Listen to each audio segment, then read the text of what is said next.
You know, we do everything at on Thursdays, and right here with me on the couch is Akin Akingbogun. He is a talented writer and storyteller, a published author of 4 fiction works, a performance coach, a civil engineer, and a banker. Akin has developed a unique voice that blends with humor and insight into his stories.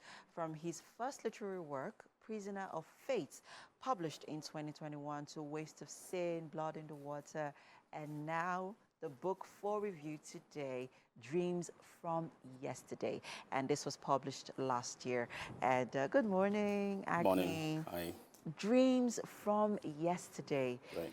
I was reading through your book, and it gives quite a vivid imagination of, the story, the lives of the people, that you reflected in the book, and very descriptive, very expressive. Right. Very clear, the articulation in the writing, the detailing, the intentionality, the use of words. Thank you. Wow, you are quite a writer. Thank you. Now, what inspired the book, Dreams from Yesterday?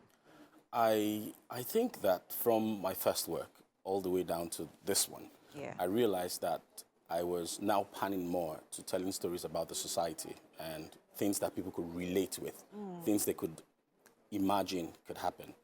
But I also wanted to send a message, but put the message nicely wrapped in a story with twists that will grab the attention of the reader. The idea is to let people see perspective to certain situations that we probably won't typically think about. Like social issues? Yes, societal issues. Yes, the book, the themes for the stories, there are 14 stories in Dreams from Yesterday. And the themes range from anything from salinity, like the old man we talked about earlier before we went on set, and depression, there's mental health issues, there's terrorism, there's teenage pregnancies, there's peer pressure. There are all kinds of stories that basically, they look very relatable, but they present an angle that you probably never thought about initially. Let's talk about the first story, Garba. Right. That leaves you in awe, especially for if you have experienced grief, if you've gone through grief. It leaves you in a state of wonderment.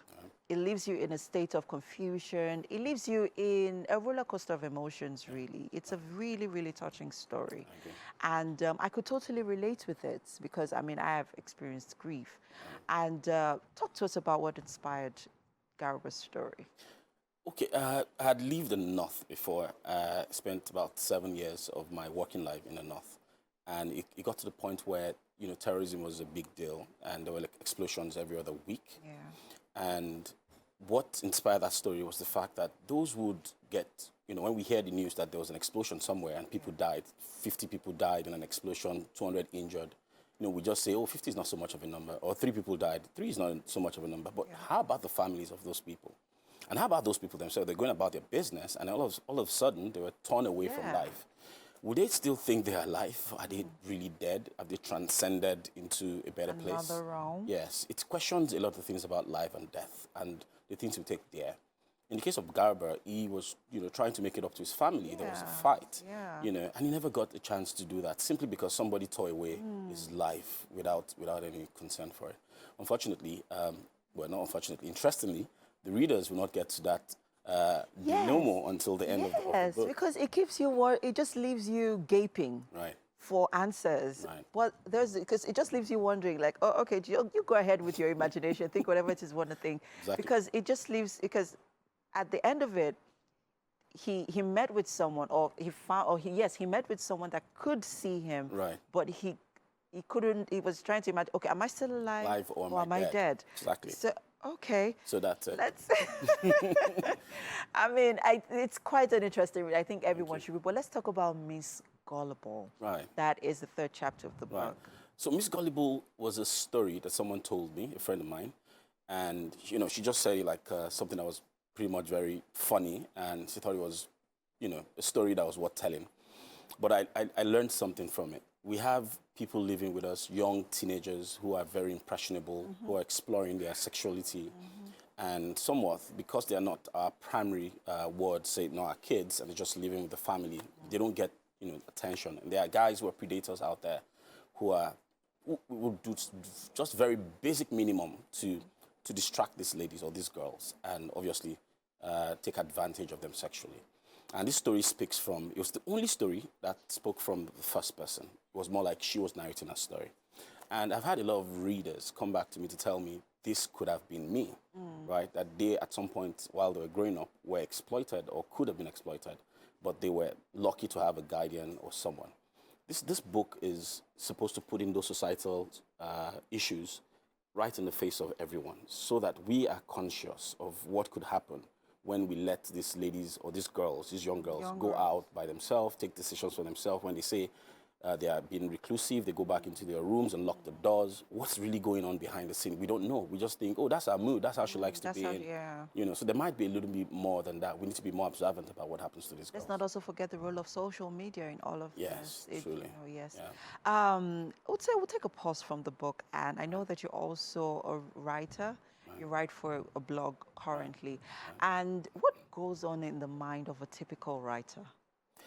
Okay, so I run a blog. I've had the blog since 2019, and the blog is my springboard into the book. So most of the stories are on the blog before they were edited out. Yeah. And the idea was every week I put up a chapter or an episode of that story, and then the next week I update, and then I have a decent following. Now, it means I need, every day when I go out, I need to think about twists and turns and what societal issues I really want to put out there, and how much influence that I want, my stories to be. A lot of people will go in there just for the sake to kill boredom or to be entertained, but eventually they come back with thoughts that says, oh, wow, there's something going on in there. So when I go around, I look for those stories. I put them together in a unique way, such that it's not offensive, but it still comes across and passes the message directly to whoever it is who's reading. Interesting. Let's talk about the chapter Dreams from Yesterday. Right. I mean, this is quite a heavy one, because, I mean, that also bears the title of the absolutely. book. It's an encapsulation of, so many issues. Talk to us about it. Right. So Dreams from Yesterday is the title story for the book. And it's a very unique psychological sort of thriller. It points out a few societal issues, one of which is marriages where the women are struggling to have a kid or pregnancy, and the challenges between the couples, how they manage that. Plus, psychological issues around traumas, how they manage and deal with the pressures of having to conceive. In this case, the lady has dreams. She dreams every night, and the dream is continuous. So she dreams that she's pregnant, she dreams she has a baby, she dreams that the baby is working, she dreams that the baby has died. And in reality, she doesn't have a baby yet. So how does she thinks she lives her lives in a dream, right? Because that's how she wants to be. But in reality, it's a different cup of tea entirely. So the story uses that dream state to explain the challenges about, delays in having pregnancies in marriage. Interesting. I mean, we live in a time where the reading culture is becoming extinct. Absolutely. And how do, as a writer, I mean, you write with the hope of people reading. Your stories, also, in the hope of also creating that awareness, on some of these societal issues. What do you think we need to do to revive the reading culture? Especially with our young ones, because I have 2 girls, and I try as much as I can, to engage them, reading practices. But what do you think we need to do more, especially in this age of social media where everybody's constantly on the screen? It's a good problem to have. I choose to look at it positively, right? And that's because there are a lot of short visuals, skits, a lot of things that will take away the time from reading. I mean, people can't even keep their eyes on a book for long enough. They think something next is happening, they want the likes and all of that. I mean, the social media guys got it right to distract them. However, what my blog has shown to me is that people's reading attention span when they read is very low. About 2 minutes, a little over 2 minutes. And the story really has to be good.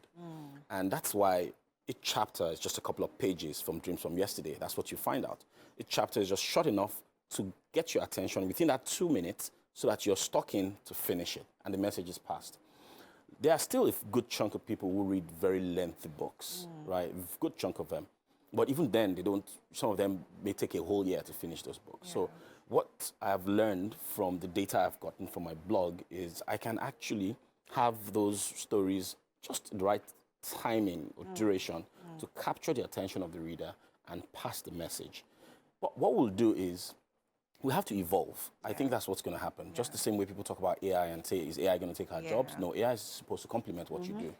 And that's what we're going to do. We're going to incorporate these tools to make writing or reading more pleasurable. Right?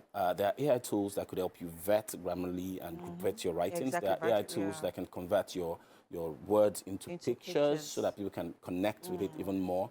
And there are ones that can connect into even motion pictures, shots. So we can actually use that to tell stories in a different way because the world is evolving and we must evolve. I see that you're already thinking, in the future, you're already making futuristic plans, or you're thinking towards, that line of, being more expressive, with your stories, to get people's attention. Because I mean, even going through some of your stories, they're very, it captures you. It leaves you, wondering. It keeps you yearning for more. And I love it. I totally love it. Now let's talk about the industry for authors like yourself in Nigeria. I mean, reading is life. Reading is everything, basically. I mean, reading is how you get knowledge. And without knowledge, you are, well, basically just... just there. There. And what you're doing is more of a service to people. Yes, because you're teaching, you're impacting people's lives. What do you think needs to be done in the industry to sort of, create some sort of appreciation? Or, maybe an industry, a space where, authors can appreciate it, maybe an award or something, I don't know. You're in the space. What do you think needs to change? Right, I think you're almost there with the question itself. I mean, there are a lot of things that has to happen. You need to encourage more people to write. A lot of guys want to write, but they feel that it will never get out there. They don't know exactly how to explore it, whether to do it online or to do it as a published work. And they also, I mean, there are a few contests or book competitions where you can get awards for different genre of books or different type categories of books. And I think all of that is there, but it might need to be more marketed, maybe more focused on those things so that people can get rewards for it. How about the prize money? Are they enough to encourage people to want to put in their works in it? And then are there enough traditional publishers here in the country that would help you put your books out there without you having to self-publish? I had to self-publish all my books. Do authors have associations like, Well, yeah, there are a couple of associations that exist that for support book authors. Yeah, that's for publishers as well. There are some writers that have informal groups. There are book reading groups and all of that where those who have those talents and who are keen on pursuing them can meet like minds. Fantastic stuff. Thank you so much, Akin. Thank you so much for having me. It's been such an insightful conversation Absolutely. with you here, and looking forward to your next book, because I know it doesn't end here. Yes, there is one or two more coming. All right, well done. Thank you. And that's it on our book chat for now. We have an interesting guest coming up next. You don't want to miss it. Stay with us, guys. The show continues.